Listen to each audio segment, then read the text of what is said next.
밤에 듣는 이야기. 안녕하세요. 밤에 듣는 이야기입니다.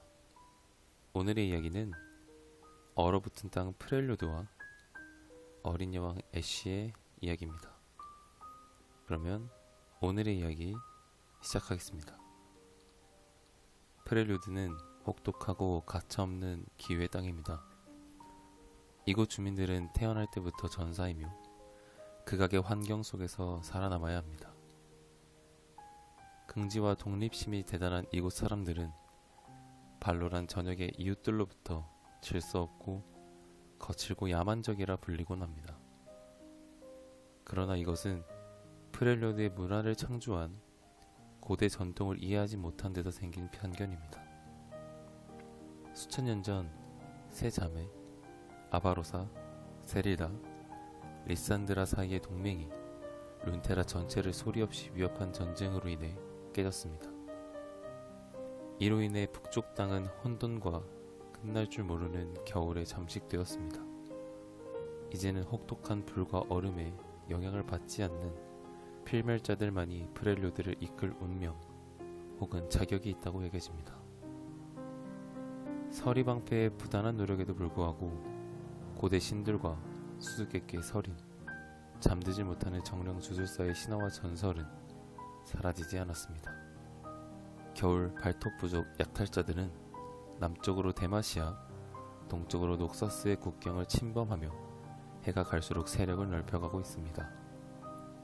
마지막으로 거칠고 독립적인 부족과 집단들은 좀 더 평화로운 미래를 위해 아바로사의 젊은 여왕 애쉬에게 충성을 바치기 시작했습니다. 하지만 상황은 여전히 암울합니다. 프렐류드에 또다시 전쟁의 그림자가 서서히 들이우고 있으며 누구도 벗어날 수 없을 것입니다. 어린 여왕 애쉬는 프렐류드 북부에서 태어났습니다. 툰드라의 혹독한 냉기가 몰아치고 얼음장 같은 바람이 울부짖는 그곳에선 부족 간의 잔혹한 전쟁이 끊임없이 벌어졌습니다. 작은 아바로사 부족에서 태어난 애쉬는 여족장 그레나의 외동딸이자 nen기의 화신이었습니다. nen기의 화신들은 전사 계급 출신으로 선조로부터 프렐류드 땅의 마법을 물려받았으며 얼음 정수의 힘을 다룰 줄 알았습니다. 사람들은 애쉬가 어머니를 이어 부족의 차기 지도자가 되리라 생각했습니다. 하지만 여족장의 자리는 애쉬가 바라는 영광이 아니었습니다. 호전적인 혈통에 따르는 엄숙한 책임과 특별한 재능을 지닌 애쉬는 오히려 고립되었고 부담을 느꼈으며 외로웠습니다. 애쉬가 이런 감정으로부터 자유로웠던 것은 자매부족 출신의 세주아니와 함께할 때뿐이었습니다. 또 다른 nen기의 화신이었던 세주아니는 여름 사냥 기간에 부족과 함께 머물며 오른카알 바위산 주변으로 사냥을 나갔습니다. 두 소녀의 우정은 두 사람의 어린 시절에서 중요한 부분을 차지했지만 10대에 접어들면서 그 우정도 끝을 맺게 되었습니다. 어쩌다 그레나가 세주아니 할머니를 불쾌하게 했고 그 사건으로 인해 두 부족 간의 동맹도 파기되었기 때문입니다. 애쉬가 어른이 되자 애쉬의 어머니는 일생의 수건이었던 아바로사의 왕자를 찾기 위한 원정에 나섰습니다. 예로부터 아바로사의 왕자는 막대한 보물과 마법에 깃든 물건들을 품고 있다고 전해져 내려왔습니다. 그레나는 왕자를 찾아서 부족이 누렸던 예전의 영광을 되찾고 싶어 했습니다.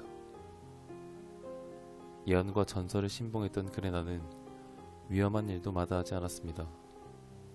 이로 인해 부족의 힘도 점점 쇠약해져 갔습니다.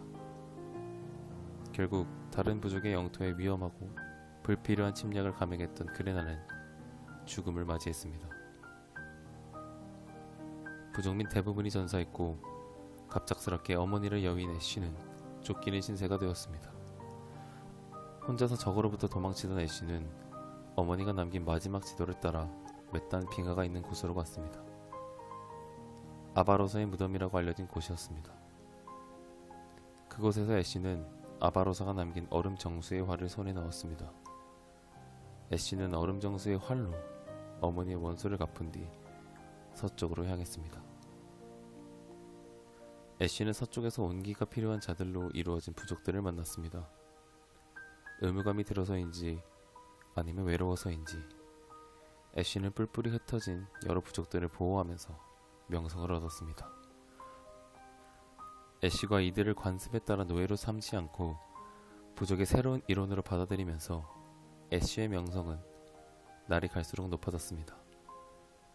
얼마 지나지 않아 사람들은 애쉬를 두고 단순히 아바로스의 무기만 가진 게 아니라 프렐료들의 재통일을 하기 위해 부활한 아바로사라고 믿기 시작했습니다.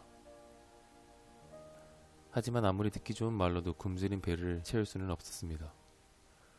남쪽으로 긴 원정길에 올랐던 애쉬와 그 추종자들은 굶어 죽을 지경에 놓이게 되었습니다.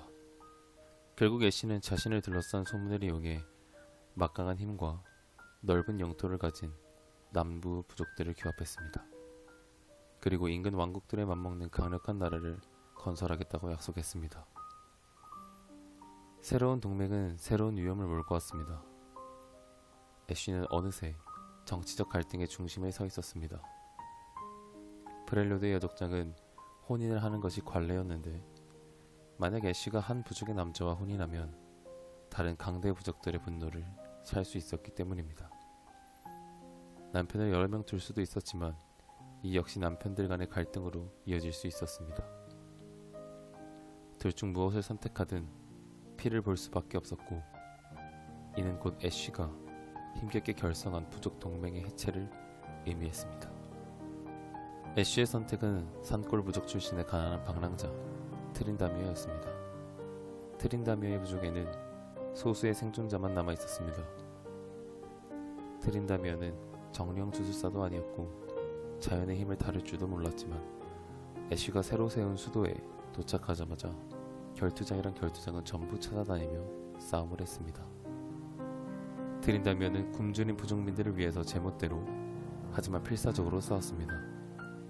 자신과 부족민들의 능력을 증명해서 다른 강대 부족의 일원이 되려는 목적이었습니다.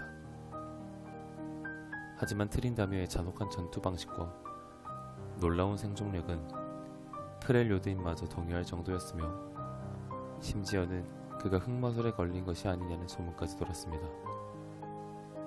그러나 애쉬는 이에 아랑곳하지 않고 트린다미어에게 자신의 처음이자 유일한 피해 서약자가 된다면 부족 사람들을 받아주겠다고 제안했습니다.